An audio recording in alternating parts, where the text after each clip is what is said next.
Ancora sotto i riflettori il mare di San Leone. Inquinato o no, sporco o meno, sta di fatto che qualcosa non va. Stamane il sindaco di Agrigento Marco Zambuto, in collaborazione con Girgenti Acque, hanno dato il via ad un vero e proprio setacciamento di tutti i pozzetti degli scarichi fognari della zona, che uno ad uno verranno aperti e monitorati.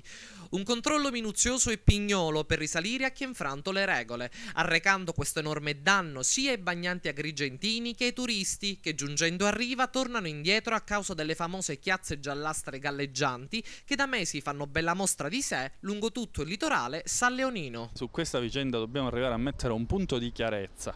È tenuto conto di tutte le difficoltà di una condotta di rete fognaria fatta negli anni 90 in cui c'è una difficoltà di accesso perché non si sui pozzetti, i pozzetti per fare l'ispezione nei pozzetti e quindi verificare la reale tenuta delle condotte.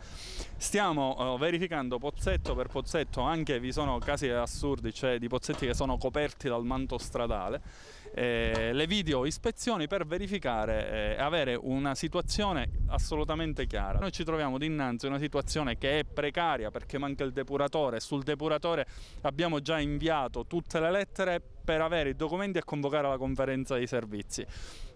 Sicuramente ci troviamo dinanzi a un mare che a oggi è balneabile, tenuto conto di tutti i dati che vengono fatti dagli enti competenti. È chiaro che però ci sono una serie di segnali che arrivano da chi frequenta il mare che ci pongono a dover avere un'attenzione per verificare quali cause portano, diciamo, appunto alle segnalazioni che vengono poste in essere. Il mare è balneabile, però è chiaro che noi non ci accontenteremo di un mare balneabile, ma vogliamo un mare pulito come era quello di San Leone tanti anni fa. E per questo stiamo cercando di fare tutti gli accertamenti possibili. Ci rendiamo conto di creare qualche disagio, ma voi capite che questi accertamenti non possono essere fatti a febbraio, a marzo, ma devono essere fatti quando San Leone è pieno di gente, cioè a luglio ed agosto. Stiamo cercando di perseguire eventuali allacci abusivi che sversano liquami, quindi fogne nella condotta delle acque bianche e quindi a mare.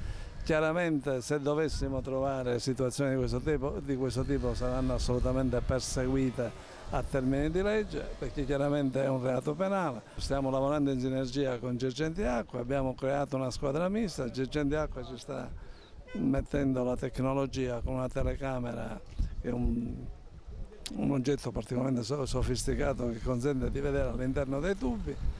E ripeto, con qualche difficoltà, ma noi lavoreremo ininterrottamente fino a quando non individueremo tutte le fonti di inquinamento.